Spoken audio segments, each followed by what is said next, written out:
Wyoming Territory, 1872. The wind howled across the open range like a wounded beast, carrying dust and broken dreams in equal measure. Garrett Eastwood stood at the edge of the Circle E Ranch, squinting against the setting sun. At 25, he already carried himself with the weathered confidence of a man who believed he had seen all the frontier had to offer. "Another day, another dollar," he muttered to no one in particular, adjusting his well-worn Stetson. The dying light caught the sharp angles of his face, highlighting a strong jaw that rarely softened into a smile these days. His eyes, the color of prairie skies after a storm, surveyed his domain with practiced detachment. Garrett had inherited the Circle E 2 years earlier after his father's heart gave out during a particularly brutal winter. In the time since, he'd doubled the herd, expanded the property by 80 acres, and earned a reputation as the most capable rancher in Johnson County. What he hadn't done was allow himself to feel much of anything beyond pride in his accomplishments. "A man alone moves faster," his father had always said. Garrett had taken those words to heart, especially after watching his mother wither away from consumption when he was just 15.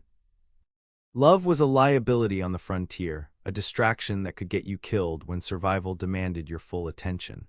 The West was no place for sentimentality. He'd seen too many men lose their edge, their land, and sometimes their lives because they put their hearts before their heads. As he turned his horse toward the main house, Garrett spotted his foreman, Hank Wilson, riding in from the north pasture. "Boss," Hank called, trotting his horse alongside Garrett's, "got word from town. Stage was delayed by that washout on Cottonwood Creek. Should be arriving tomorrow instead." Garrett nodded. "Good to know. We'll send for those supplies then. Also heard the new schoolteacher's on that stage." "Don't see how that concerns us," Garrett replied flatly. Hank shrugged. "Just passing along the news. Town's been without a proper teacher for 6 months. Folks are excited. Town matters are town business. We've got a ranch to run." That evening, as Garrett sat alone at the large oak table his grandfather had hauled all the way from St. Louis, he reviewed the ledgers by lamplight. The ranch was thriving, but success came at the cost of constant vigilance. There were always threats: rustlers, land grabbers, drought, disease. A man couldn't afford distractions. Yet as he climbed the stairs to his empty bedroom, Garrett felt the familiar hollow ache he'd grown accustomed to ignoring. The massive house, built for a family, echoed with absence. He'd convinced himself it was better this way, safer, but in the quiet moments before sleep, doubts sometimes surfaced like circling wolves. He pushed those thoughts away. The frontier had taught him one undeniable truth. Attachment was just preparation for loss. Better to stand alone than to fall when someone was inevitably taken away. The next day dawned bright and clear, the kind of Wyoming morning that made even the most hardened souls pause to appreciate its beauty. Garrett had already been up for hours, riding the perimeter of his north pasture when he remembered the delayed stagecoach would be arriving. He needed fence staples and ammunition from the general store, so he decided to head into town. Sweetwater wasn't much as frontier towns went, a main street lined with false-fronted buildings, a church that doubled as a meeting hall, and enough saloons to keep the cowboys happy on Saturday nights. It had grown some since the railroad spur had connected it to the main line 3 years back, but it still maintained the raw, unfinished quality of most Western settlements. As Garrett tied his horse outside the general store, he heard the distant rumble of the approaching stage. The town seemed to collectively perk up, with shopkeepers stepping onto boardwalks and children running toward the stage stop. He shook his head slightly at the commotion. A new schoolteacher hardly seemed cause for such excitement, but then again, he rarely found himself concerned with town matters these days. Inside the store, Mr. Peterson greeted him with customary enthusiasm. "Morning, Garrett. Here for your order. Just the staples and ammunition today. The rest can wait until the full order comes in next week." As Peterson gathered the items, the stagecoach rattled to a stop outside, followed by cheers from the gathered children. Garrett paid little mind until Peterson hurried to the window. "Well, I'll be," the storekeeper said. "That must be Miss Amelia Crawford. Mayor's been corresponding with her for months." Curiosity got the better of Garrett, and he glanced outside. The stage door opened and a young woman emerged, pausing to gather her bearings. She was dressed in a practical traveling suit of deep blue, tailored well enough to suggest Eastern origins. Her honey blonde hair was swept up neatly beneath a modest hat, though a few strands had escaped during the journey, framing a face that caused Garrett to forget, momentarily, what he was doing. She couldn't have been more than 22, with features that somehow managed to combine strength and delicacy, high cheekbones, an elegant nose, and a determined set to her chin. But it was her expression that caught him off guard, a mixture of apprehension and resolve as she surveyed her new home. "Beautiful girl," Peterson commented, 22 years old, according to the mayor. "Comes highly recommended from a school back east. Brave, too, coming all this way on her own." "Being brave and being foolish often look the same out here," Garrett replied, dragging his attention back to his transaction. Peterson chuckled. "Always the optimist, eh, Eastwood?" Garrett collected his purchases and headed for the door, intending to leave before the inevitable crowd formed around the new arrival. His timing proved poor, however, as he stepped onto the boardwalk just as Mayor Fleming was escorting Miss Crawford past the general store. "And this is our general store where you'll find most necessities," the mayor was saying. "Ah, Garrett Eastwood, perfect timing. Miss Crawford, this is one of our most successful ranchers." Garrett nodded politely, tipping his hat. "Ma'am. Welcome to Sweetwater." Up close, her eyes were even more striking, an unusual shade of green that reminded him of the river in spring. Those eyes assessed him with unexpected directness. "Mr. Eastwood." "A pleasure." Her voice carried the refined tones of education, but lacked the affected quality he'd come to expect from Eastern women. "I understand ranching is the lifeblood of this community." "For some. Others might say it's the railroad or the mining operations north of here." She smiled slightly. "I suspect each person believes their own occupation to be most essential. For my part, I consider education to be the foundation of any thriving community." Something in her tone, not challenging exactly but unapologetically confident, caught him off guard. "A fine sentiment," he replied, "though reading and arithmetic won't stop a stampede or fend off rustlers." "Perhaps not directly," she conceded, "but education creates the engineers who design safer cattle cars, the veterinarians who save your herds from disease, and the lawyers who protect your land rights. We all have our place in civilization's advance, Mr. Eastwood." Mayor Fleming laughed nervously. "Miss Crawford comes to us with impressive credentials, graduated at the top of her class from the Hartford Female Seminary." Garrett found himself studying her with new interest. Most women who came west either followed husbands or were running from something. This one seemed to be running toward something instead. "Well, I wish you luck, Miss Crawford. Sweetwater can be hard on Eastern sensibilities." A flash of something annoyance perhaps crossed her face before settling into a polite smile. "Fortunately, sensibilities can be taught to adapt, Mr. Eastwood. That's rather the point of education." She nodded to him and allowed the mayor to continue their tour. As Garrett mounted his horse, he found himself glancing back at her retreating figure. There was something unsettling about the encounter, not unpleasant exactly, but like the first tremors before a landslide. He dismissed the feeling.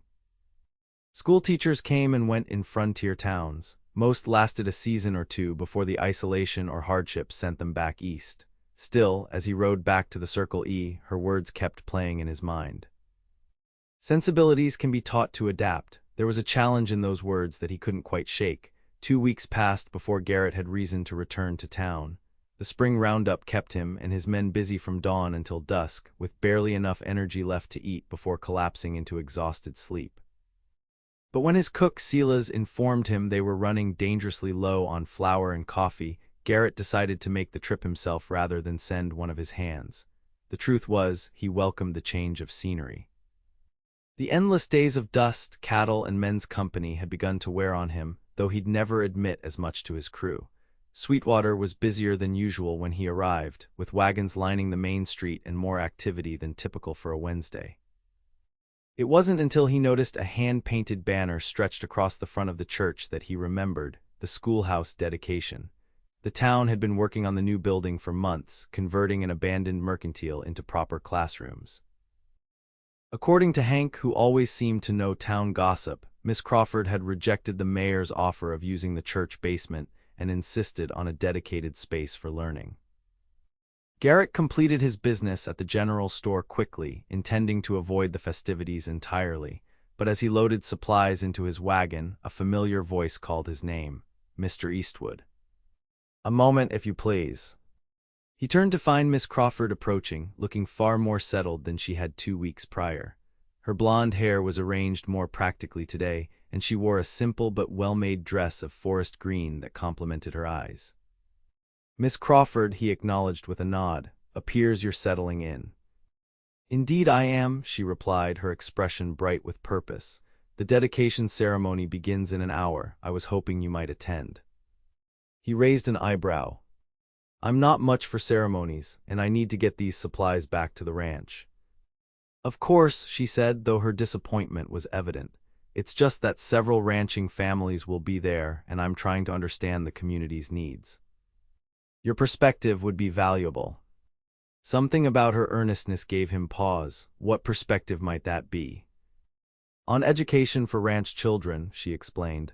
"Many of your cowboys have families, don't they? Children who might benefit from consistent schooling." Garrett hadn't given it much thought. Most of his hands were unmarried, though a few had wives and young ones living in small houses on the property. "Most ranch kids learn what they need at home," he said, "reading, figures, and how to work the land." She didn't immediately disagree, which surprised him. Instead, she considered his words thoughtfully. "There's wisdom in practical education," she conceded. "But imagine combining that with broader knowledge, geography that helps understand weather patterns and cattle markets, science that explains animal health, literature that connects isolated communities to the wider world." Despite himself, Garrett was intrigued by her approach. Most schoolteachers he'd encountered insisted on rote memorization of facts with little practical application. "You're suggesting education that serves the community, not just mimics Eastern schools." Her face lit up. "Exactly. The frontier needs education suited to frontier life. I can teach grammar and mathematics, but I want to do it in ways that serve these children's futures."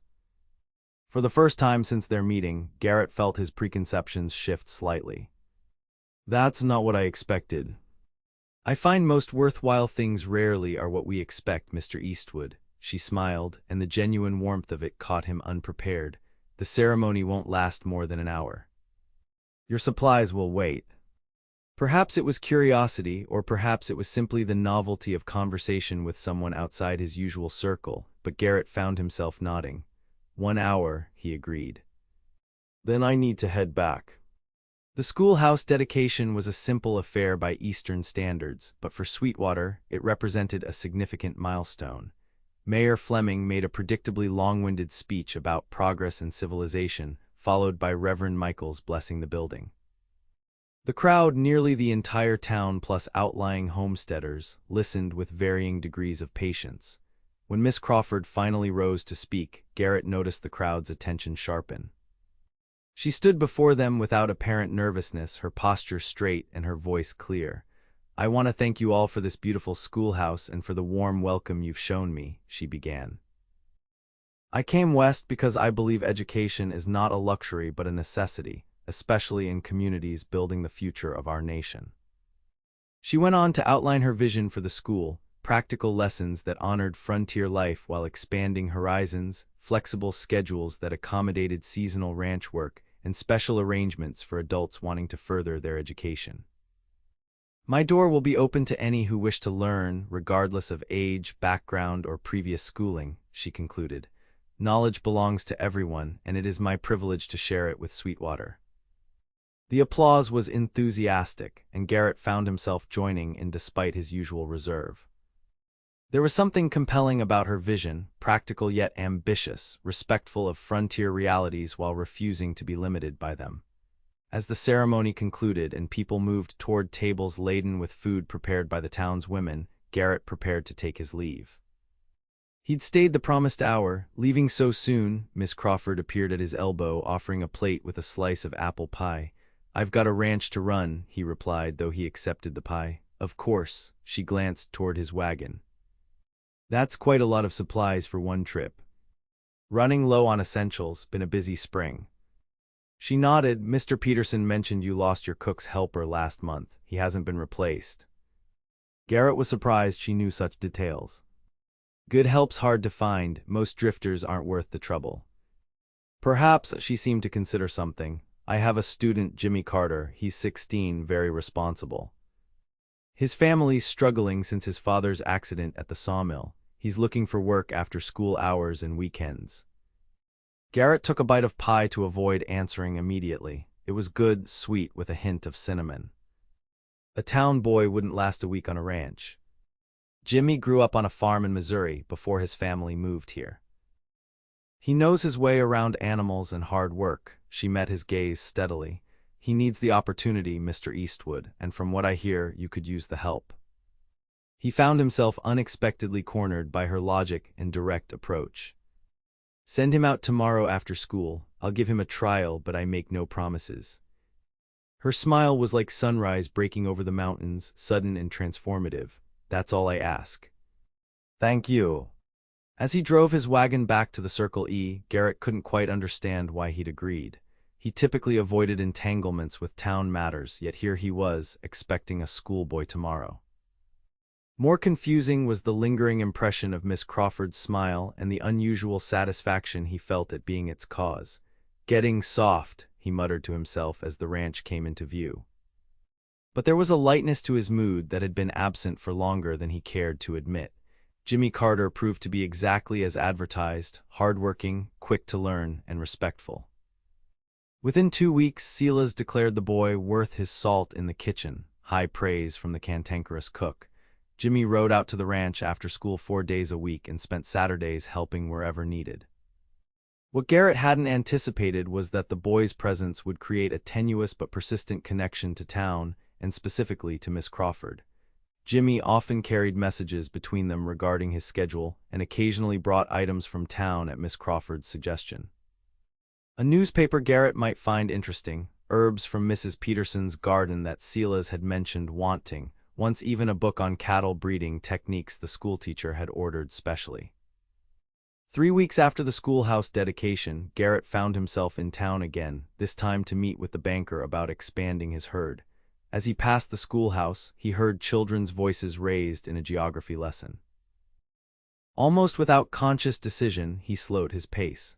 Through the open window, he could see Miss Crawford standing before a map of the United States, pointing out the cattle trails from Texas to the Northern Territories.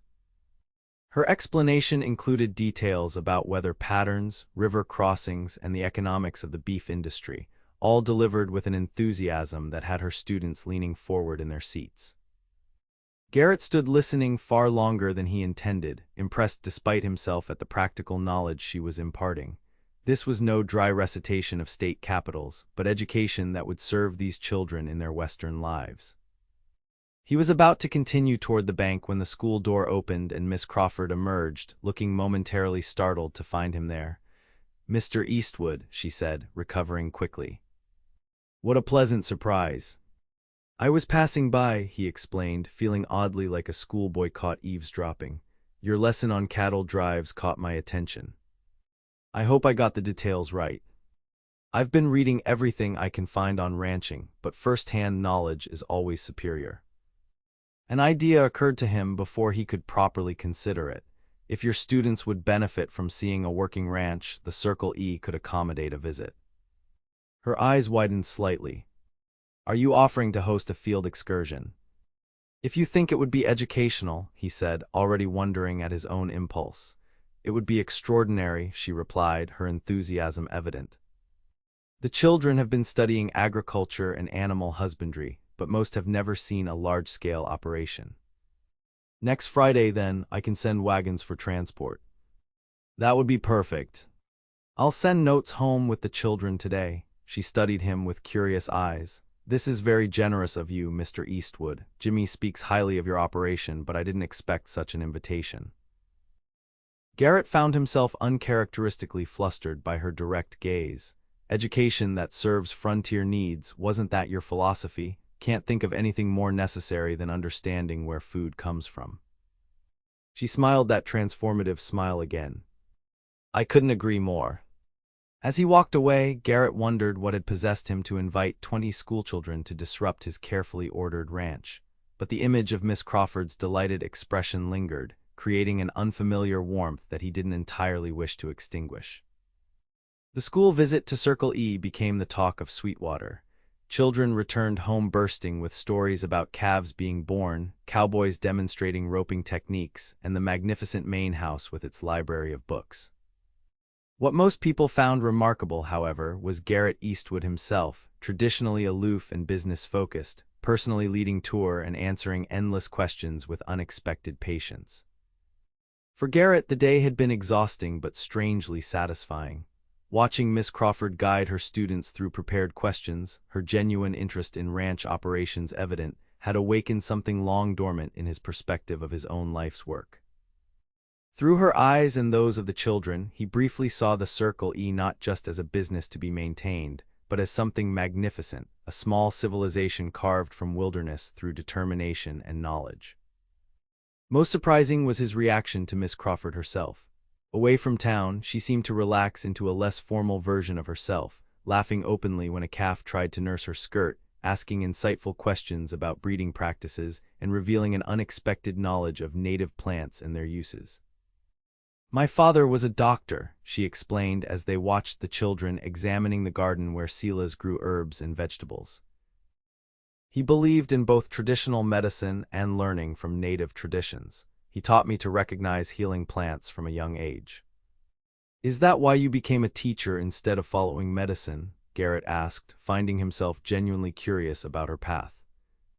A shadow crossed her face. "Partly, my father died when I was 16. Without funds for medical college, teaching became my avenue to continue his legacy of valuing knowledge."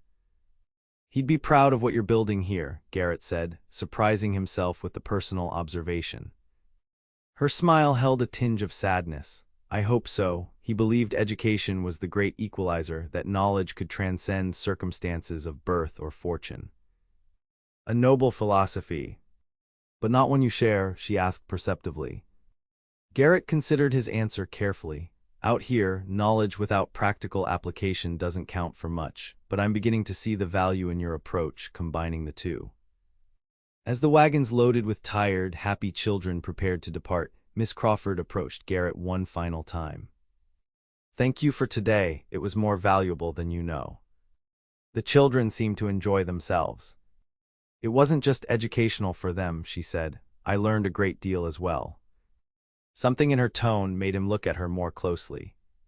The setting sun caught in her honey blonde hair, creating a halo effect that softened her already appealing features. "I'm hosting a small dinner at my cottage this Saturday," she said, her voice carrying a hint of uncertainty he hadn't heard before. "Just a few people, the mayor and his wife, Reverend Michaels, Dr. and Mrs. Bennett. I was hoping you might join us." The invitation caught him entirely unprepared. "I'm not much for social gatherings." "I understand," she said quickly. "It was merely a thought, a way to thank you for today." He found himself reconsidering as disappointment flickered across her expression. "What time would this dinner be?" 7 o'clock, nothing elaborate, just good food and conversation. Against every instinct that had guided him for years, Garrett nodded. "I'll be there." Her smile returned, bright enough to rival the sunset. "Wonderful, it's the small white cottage behind the schoolhouse. You can't miss it." As the wagons pulled away, Garrett watched her climb aboard the last one, wondering what had possessed him to accept. Social dinners in town were exactly the sort of entanglement he'd studiously avoided. Yet the prospect of spending an evening in Miss Crawford's company stirred an anticipation he hadn't felt in longer than he could remember. "Getting soft," he muttered again to himself, but this time there was less conviction in the words. Saturday arrived with unexpected anxiety.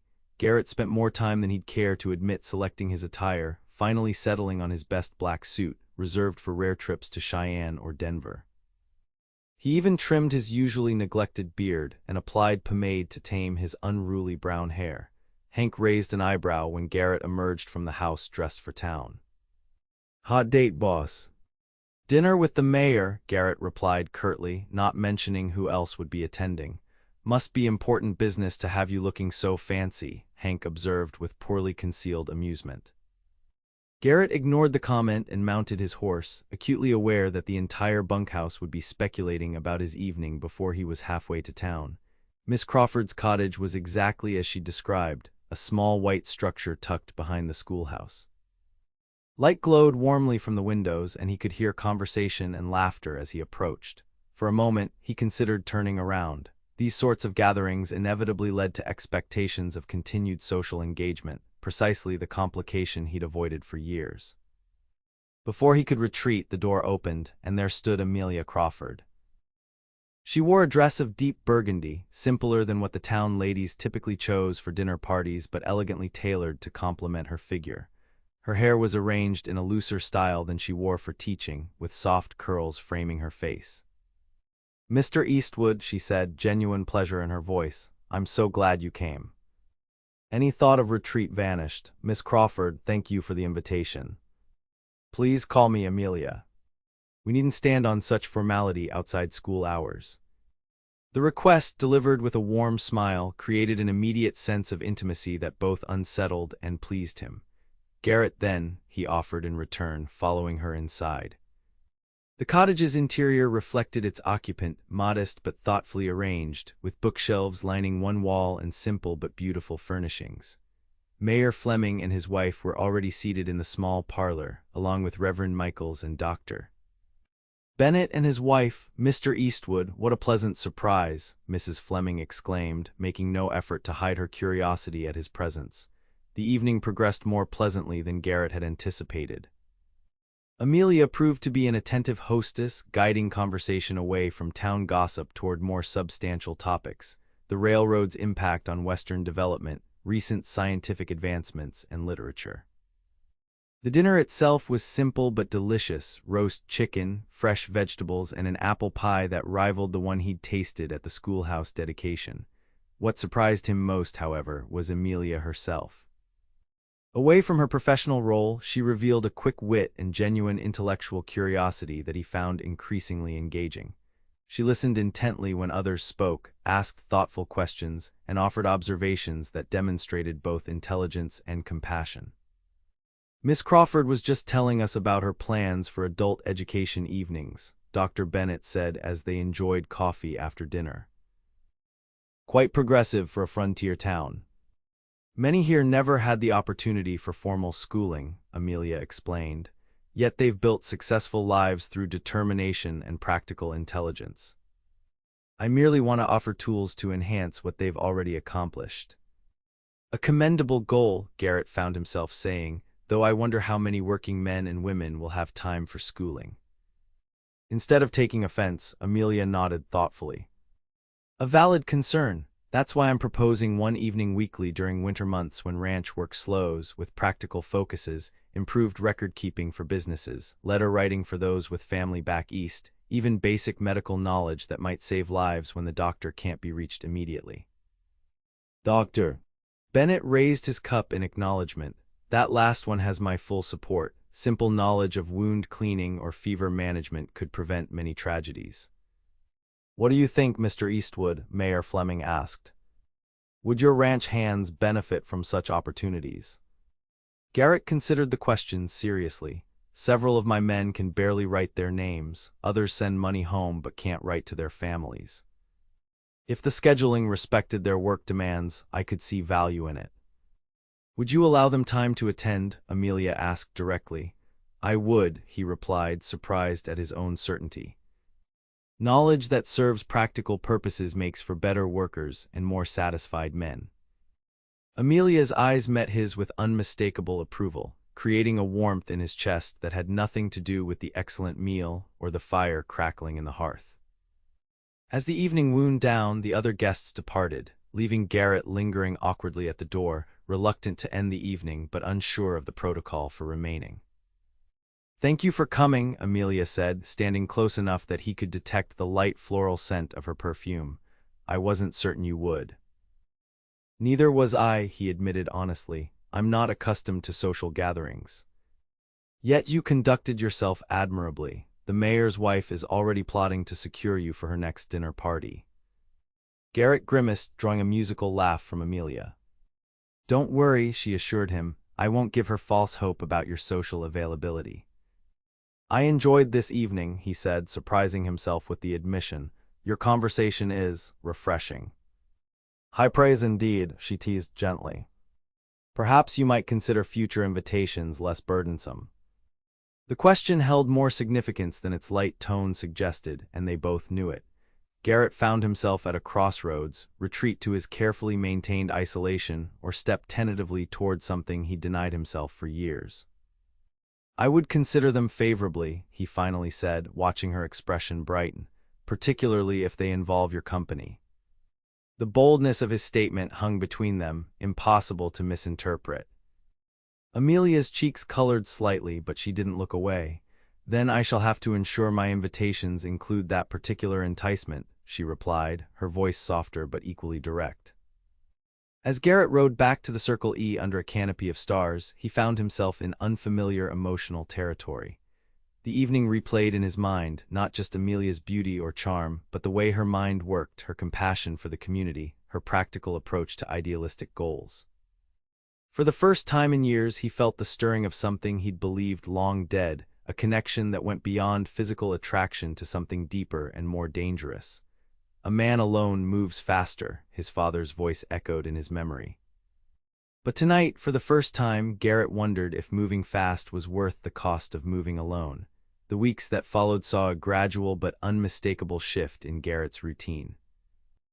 Business still brought him to town regularly, but he now found reasons to linger, stopping by the schoolhouse with books from his library that might be useful for her lessons, accepting invitations to community events he would have previously avoided, even attending Sunday services at the church where he might exchange a few words with her afterward. For her part, Amelia seemed equally interested in maintaining their connection. She sent notes with Jimmy about upcoming events, asked his opinion on educational matters, and always seemed to have a moment to speak with him when their paths crossed in town. Their evolving relationship did not go unnoticed. Hank's knowing smirks grew more pronounced, and town gossips speculated freely about the unlikely friendship between the aloof rancher and the educated schoolteacher. Neither Garrett nor Amelia acknowledged these whispers directly, maintaining a public propriety that nevertheless failed to disguise the growing warmth between them. By early summer, Garrett had become a regular dinner guest at Amelia's cottage once weekly, sometimes with others present, increasingly often just the two of them. These evenings revealed layers of connection neither had anticipated. They discovered shared interests in literature and history, complementary views on frontier development, and a mutual respect for tradition balanced with pragmatic progress. More surprising to Garrett was how easily Amelia fit into his previously guarded world. She listened to his concerns about the ranch with genuine interest, offered thoughtful perspectives without overstepping, and seemed to understand intuitively when he needed quiet companionship rather than conversation. One evening in late June, as they sat on the small porch of her cottage watching the sunset paint the distant mountains, Garrett found himself speaking of things he rarely discussed.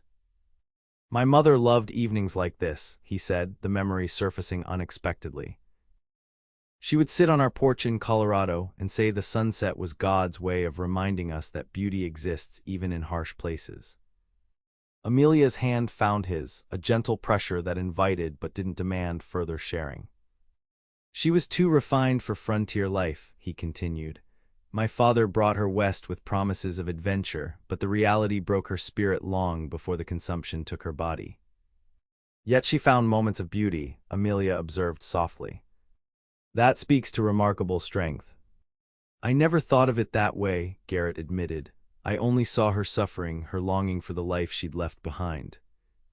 Perhaps both perspectives hold truth. We contain multitudes, after all, strength and weakness, joy and sorrow, often simultaneously. The insight struck him profoundly. Is that why you came west, to contain multitudes? She smiled, but her eyes held shadows as she gazed toward the darkening mountains. I came because staying was impossible. Something in her tone suggested deeper waters than she'd previously revealed. Garrett turned to face her more directly, still holding her hand. Impossible how? Amelia seemed to weigh her response carefully. My father's death left my mother and me in difficult circumstances. She remarried quickly, a business associate of my father's who had always admired her. He was controlling. Determined that I should make a suitable match of his choosing, rather than pursue teaching. You ran, Garrett surmised. I chose a different path, she corrected gently. When the opportunity for this position arose, I saw it as providence, a chance to use my education while escaping an untenable situation. Your mother allowed this. Pain flickered across her features. My mother chose her security. I don't blame her. Widowhood in the East without means is its own kind of frontier, but I couldn't accept the future being designed for me. Garrett found himself admiring her courage in an entirely new dimension. So you traveled alone across the country to teach children in a town you'd never seen. When you phrase it that way, it sounds either very brave or very foolish, she said with a soft laugh. I'm beginning to think those might be the same quality viewed from different angles, he replied, watching as the last light caught in her hair. Without consciously deciding to move, Garrett found himself leaning closer. Amelia's eyes widened slightly, but she didn't pull away. When their lips met, the contact was gentle, questioning, a first exploration of territory both had been contemplating for weeks. The kiss deepened naturally, her hand moving to his shoulder as his came to rest at her waist. When they finally separated, both were breathing faster, the air between them charged with unspoken possibilities. I should go, Garrett said reluctantly, though he made no move to release her. Yes, she agreed, equally motionless. Propriety demands it. Propriety, he echoed, the word feeling hollow against the reality of his feelings. Amelia, I don't want to compromise your position here. A schoolteacher is held to high standards. She smiled, touching his face lightly, as is a community leader like yourself. We must be careful, but I don't regret this moment. Nor do I, he admitted, finally standing. May I call on you properly, Sunday after church? The formality of the request made her laugh softly. I would like that very much. As Garrett rode home that night, the memory of their kiss replayed endlessly in his mind. For the first time in years, he found himself contemplating a future different from the solitary path he'd chosen. The thought was both exhilarating and terrifying, opening doors he'd long kept firmly shut. The summer months brought a deepening of their relationship that progressed with measured steps, each mindful of the other's position in the community.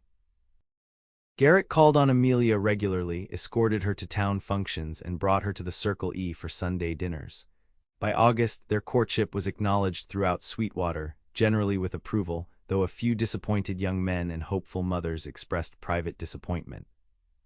What most observers couldn't see was the profound shift occurring within Garrett himself. The walls he'd built after his parents' deaths began to crumble in Amelia's presence.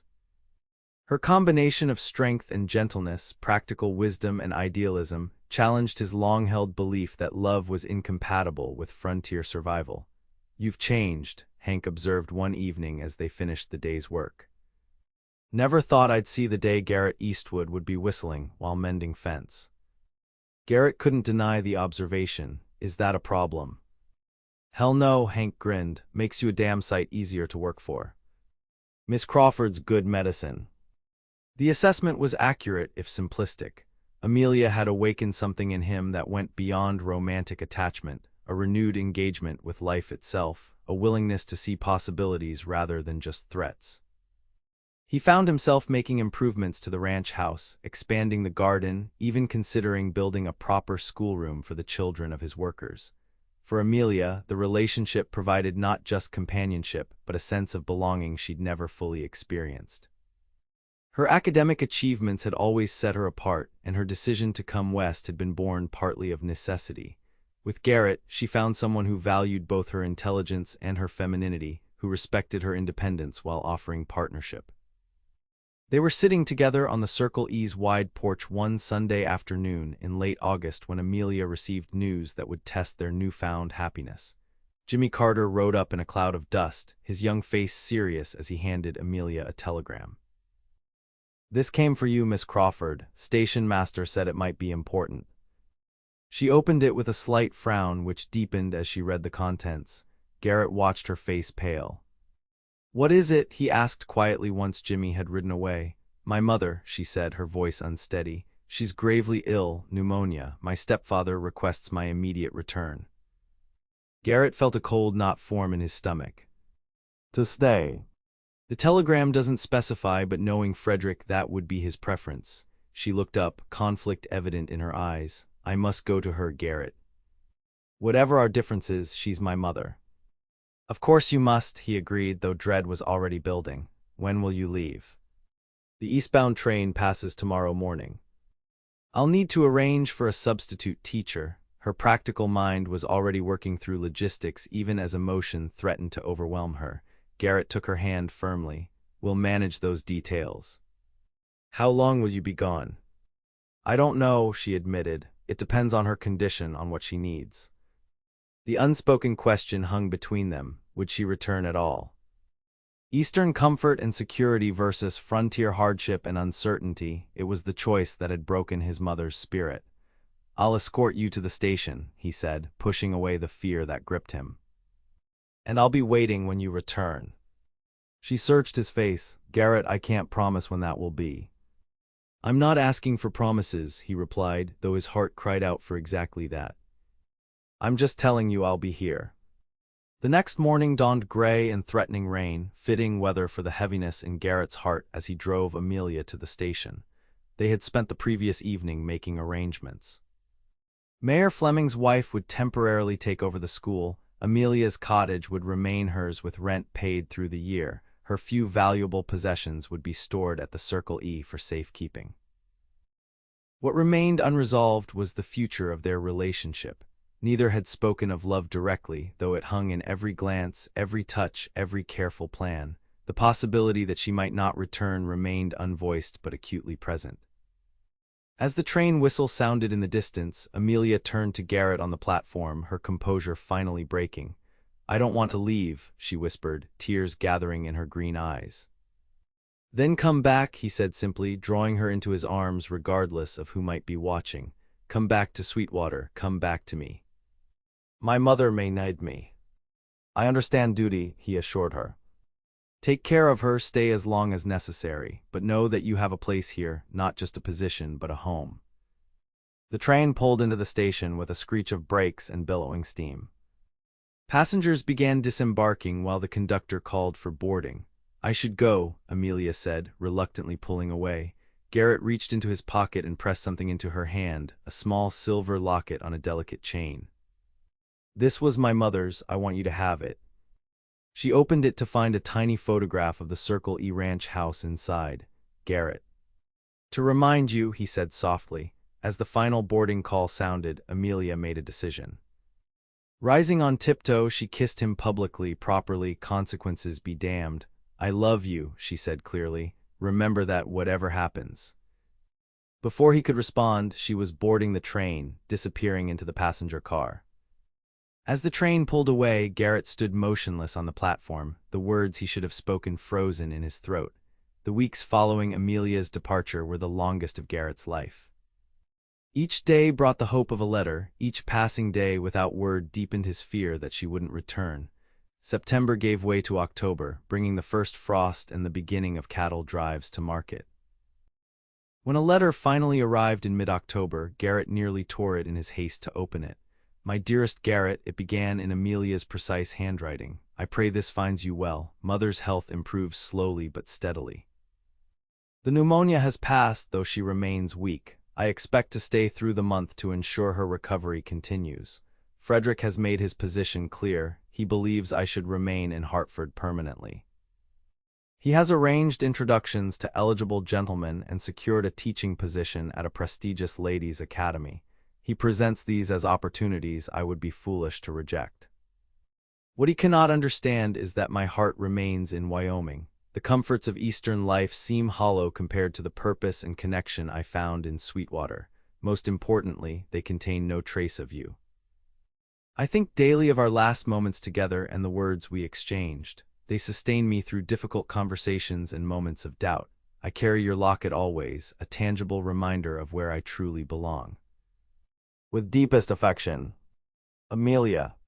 The letter offered both relief and continued uncertainty. She spoke of returning, but the pressures to remain east were clearly substantial. Garrett carried the letter in his pocket for days, reading it repeatedly, analyzing each word for reassurance.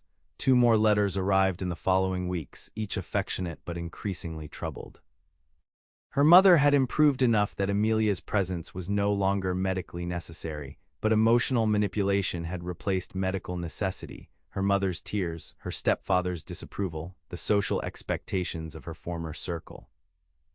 "I feel pulled between 2 worlds," she wrote in early November. "The path of duty and expectation versus the path of my heart. Why must they be in conflict?" Reading between the lines, Garrett sensed her resolve weakening under constant pressure.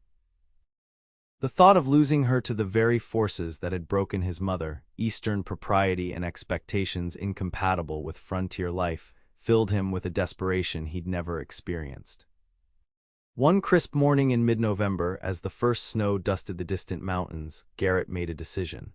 After giving Hank detailed instructions for managing the ranch, he packed a small bag and boarded the eastbound train. 3 days later, he arrived in Hartford, Connecticut, a world away from the Wyoming range. The city's crowded streets, brick buildings, and general bustle reinforced his sense of displacement. Using the address from Amelia's letters, he hired a carriage to take him to the affluent neighborhood where her family resided. The Crawford home, or more accurately, her stepfather's home, was an imposing 3-story structure with manicured grounds and a wrought iron fence that screamed of old money and established position. For a moment, Garrett's confidence faltered.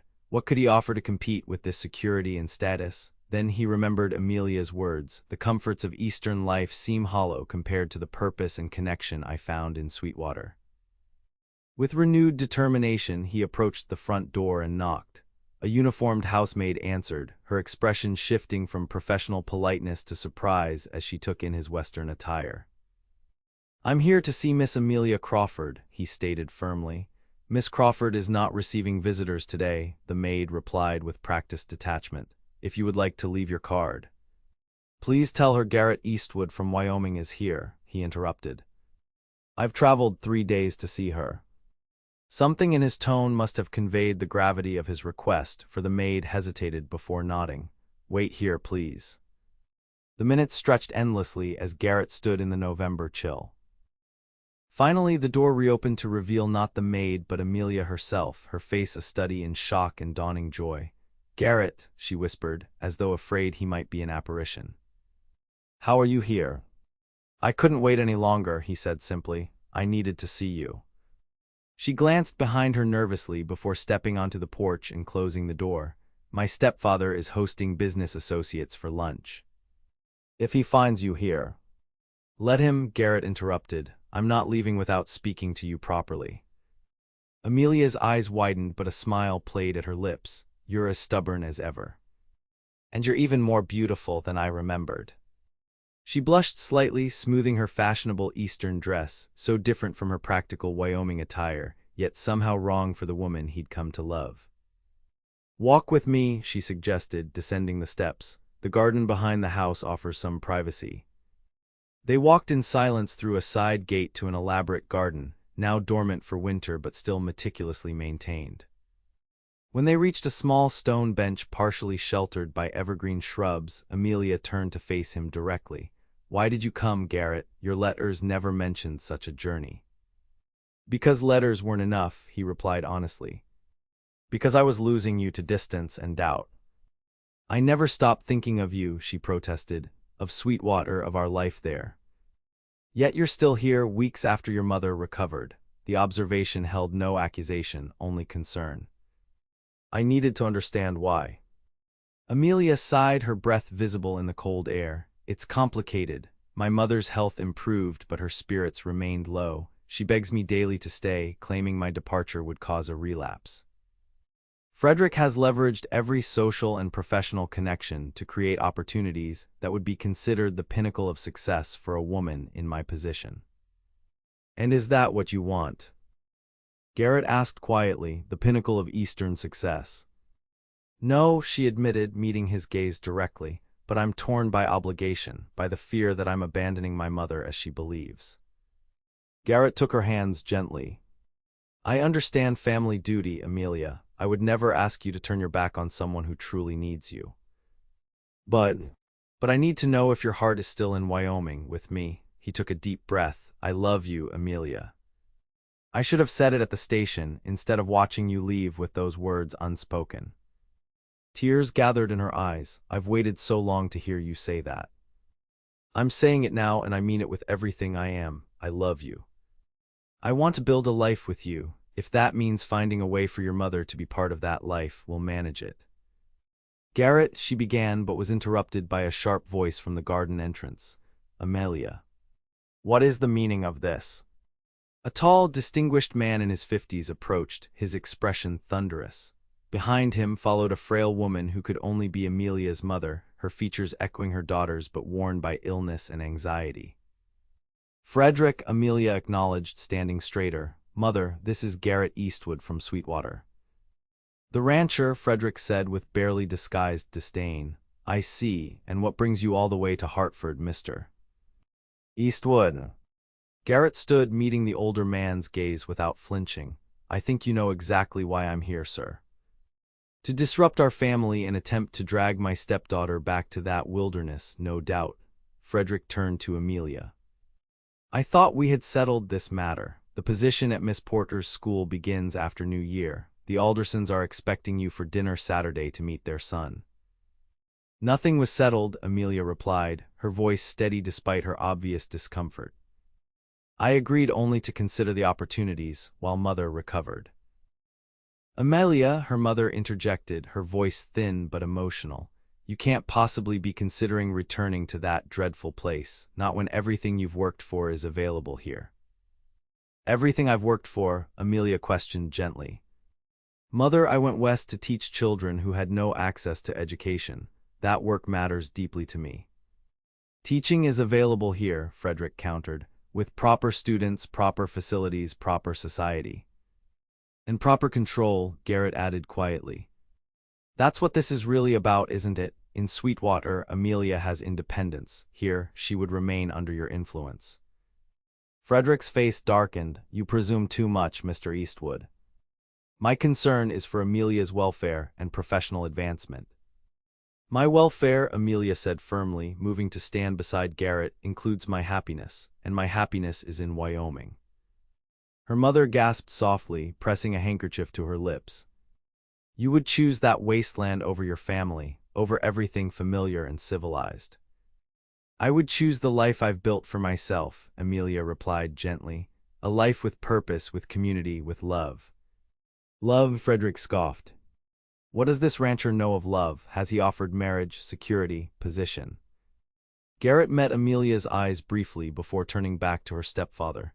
I came here to do exactly that. Without hesitation, he knelt before Amelia, taking her hand. The garden's cold stone bit through his trouser knee, but he noticed nothing beyond her startled expression. Amelia Crawford, I came east to bring you home, not to Sweetwater, but to me. I love you. I want to marry you, to build a life with you, to face whatever comes together. He reached into his pocket, withdrawing a simple gold band. This was my grandmother's. I've carried it since the day you left. Tears spilled freely down Amelia's cheeks now. You never mentioned this in your letters. Some things need to be said in person, he replied, his heart pounding. Will you marry me, Amelia? Will you come home? For a breathless moment, the garden was silent save for the distant sounds of the city. Amelia looked from Garrett to her mother, conflict evident in her expression. Mother, she said gently, I love you, I always will, but I can't build my life around your fears. Mrs. Crawford swayed slightly, leaning on Frederick's arm. You would leave me again, after I've only just recovered. You have recovered, Amelia pointed out kindly but firmly, and you have Frederick, your friends, your church. My absence won't change that. This is preposterous, Frederick interjected. You cannot seriously be considering accepting a proposal from a man who lives in a territory barely removed from Indian wars. Wyoming is changing, Garrett responded, still kneeling. Towns like Sweetwater are growing, civilizing. Amelia is part of that change, bringing education, culture, community. She matters there in ways she never could hear. And she matters to you, Mrs. Crawford asked unexpectedly, her voice steadier than before. Garrett met the older woman's gaze directly. She is everything to me. Something in his tone must have reached her, for Mrs. Crawford's expression softened slightly. Amelia has always had a mind of her own, even as a child. Her father encouraged it. I merely learned to accept it. She straightened, releasing Frederick's arm. If this is truly what you want, daughter, I won't stand in your way. Elizabeth, Frederick protested. You can't possibly approve of this frontier infatuation. It isn't an infatuation, Frederick, Amelia said, her voice gaining strength. It's love, it's purpose, it's the life I choose. She looked down at Garrett, still kneeling patiently. Yes, Garrett Eastwood, I will marry you, I will come home. As he slipped the ring onto her finger, the simple gold band seemed to capture the last of the winter sunlight, glowing with promise against her skin. Frederick huffed in disapproval, but Mrs. Crawford stepped forward hesitantly. When would this wedding take place? We could marry here before returning west, Garrett offered, rising to his feet. If that would ease your mind, Mrs. Crawford. Amelia's face brightened. Would you be willing to stay for a Christmas wedding, Garrett? It would give Mother time to participate in the preparations, and we could return to Sweetwater after the new year. The thought of spending a month in Hartford wasn't appealing, but the joy in Amelia's expression made the decision easy. If that's what you want, that's what we'll do. Mrs. Crawford dabbed at her eyes with her handkerchief. A Christmas wedding, your father would have been pleased, Amelia. He always said you would choose your own path. This is absolute madness, Frederick declared, but his protest lacked conviction in the face of his wife's acceptance. With a final disapproving glance, he turned and stalked back toward the house. He'll adjust, Mrs. Crawford said with surprising firmness. Frederick has always needed time to accept when he can't control outcomes. Amelia embraced her mother gently. Thank you for understanding. I don't entirely understand, her mother admitted, but I want your happiness more than I want your presence. It took me too long to realize those might not be the same thing. The Christmas wedding was small but elegant, held in the church where Amelia had been baptized as an infant. Frederick maintained a cool civility throughout the preparations but ultimately gave the bride away with reasonable grace. Mrs. Crawford, strengthened by her daughter's happiness, hosted a reception that balanced Eastern propriety with warmth. As they prepared to depart for Wyoming in early January, Amelia made her mother a promise. We'll return for visits, she assured her, and perhaps someday you'll come west to see our home. Mrs. Crawford looked skeptical but nodded. Perhaps I will, when the weather is favorable. I would like to see this place that has captured my daughter's heart. The journey back to Wyoming felt entirely different from Garrett's eastward trip. Where that had been marked by anxiety and uncertainty, this return was filled with shared plans and quiet moments of connection. They traveled as husband and wife, the simple gold band on Amelia's finger joined now by a wedding ring that had been her grandmother's, a connection between East and West that symbolized their union. When the train finally approached Sweetwater, Amelia gripped Garrett's hand tightly, her excitement palpable. Nervous? He asked gently. No, she replied with certainty. I'm coming home. The town had organized a surprise welcome. Despite the January cold, nearly everyone turned out at the station, led by Mayor Fleming with a hastily painted banner declaring CONGRATULATIONS, Mr. and Mrs. EASTWOOD. Children from Amelia's school presented her with handmade cards, women offered casseroles and pies for their first days back, and men clapped Garrett on the back with knowing grins. The genuine warmth of the reception brought tears to Amelia's eyes. You see, Garrett murmured as they rode toward the Circle E in the wagon, you matter here. We matter, she corrected, leaning against him. Together. The ranch house had been transformed in their absence. Under Hank's supervision, the men had repainted the exterior, repaired the porch, and most touching of all, converted the unused east wing into a proper library with floor-to-ceiling shelves and a large desk where Amelia could prepare her lessons.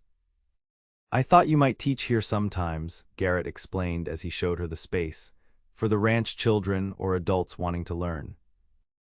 You could still keep the town school, but this would be your space too. Amelia turned in a slow circle, taking in the careful details, curtains Hank's wife had sewn, a comfortable reading chair positioned to catch the morning light, even a small wood stove to keep the room warm in winter. You did all this without knowing if I would return, she said wonderingly. I had to believe you would, he replied simply, and if you didn't, well, I would have needed somewhere to keep all those books you convinced me were worth reading. She laughed through gathering tears. I love you, Garrett Eastwood, more than I thought possible. And I love you, he said, drawing her close, more than I believed myself capable of. That night, as they lay together in the master bedroom, no longer just his, but theirs, Garrett reflected on the journey that had brought them to this moment. My father always said a man alone moves faster, he mused, tracing patterns on Amelia's bare shoulder. And was he right, she asked, nestling closer, about the speed perhaps. But he never mentioned what matters more. Which is? That a man with the right partner travels further, Garrett said softly, sees more along the way, builds something that lasts beyond himself. Amelia raised herself on one elbow to look at him in the moonlight that streamed through the window. For a man who thought he knew it all, you've learned some important lessons. The most important being that I knew very little, he admitted with a smile, especially about what truly matters in life. She kissed him gently. We'll learn together then, every day, for the rest of our lives.